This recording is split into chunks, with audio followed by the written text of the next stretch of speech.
ರಾಜ ಅಶ್ವತ್ಥನ ಕಾಲದಲ್ಲಿ ಅಯೋಮಯ ಎಂಬ ಸಿರಿವಂತ ರಾಜ್ಯವಿತ್ತು. ಆ ರಾಜ್ಯದ ರಾಜನಾಗಿದ್ದ ಅಶ್ವತ್ಥನು ನ್ಯಾಯಪ್ರಿಯ, ಧೈರ್ಯಶಾಲಿ ಮತ್ತು ಪ್ರಜೆಗಳ ಹಿತಚಿಂತಕ. ಅವನ ರಾಜ್ಯದಲ್ಲಿ ಯಾರೂ ಹಸಿವಿನಿಂದಲೂ ಭಯದಿಂದಲೂ ಬದುಕುತ್ತಿರಲಿಲ್ಲ.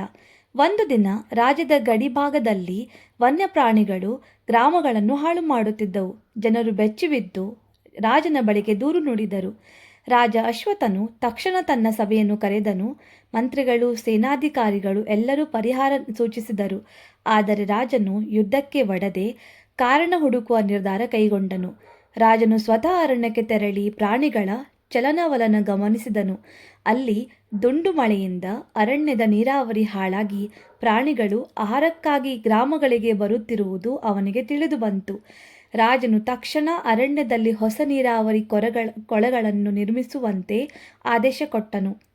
ಗಿಡಗಳನ್ನು ಮರು ನೆಡುವ ಕೆಲಸಕ್ಕೂ ಆದೇಶ ನೀಡಿದನು. ಕೆಲವೇ ದಿನಗಳಲ್ಲಿ ಅರಣ್ಯ ಜೀವಂತವಾಯಿತು. ಪ್ರಾಣಿಗಳು ತಮ್ಮ ನೈಸರ್ಗಿಕ ವಾಸಸ್ಥಾನಕ್ಕೆ ಮರಳಿದವು. ಜನರ ಭಯ ದೂರವಾಯಿತು. ಹೀಗೆ ಬಲದಿಂದಲ್ಲ, ಬುದ್ಧಿ ಮತ್ತು ಕರುಣೆಯಿಂದ ಯಶಸ್ಸು ಪಡೆಯಬಹುದು ಎಂಬ ಪಾಠವನ್ನು ಆ ರಾಜ್ಯದ ಜನರು ಕಲಿತರು.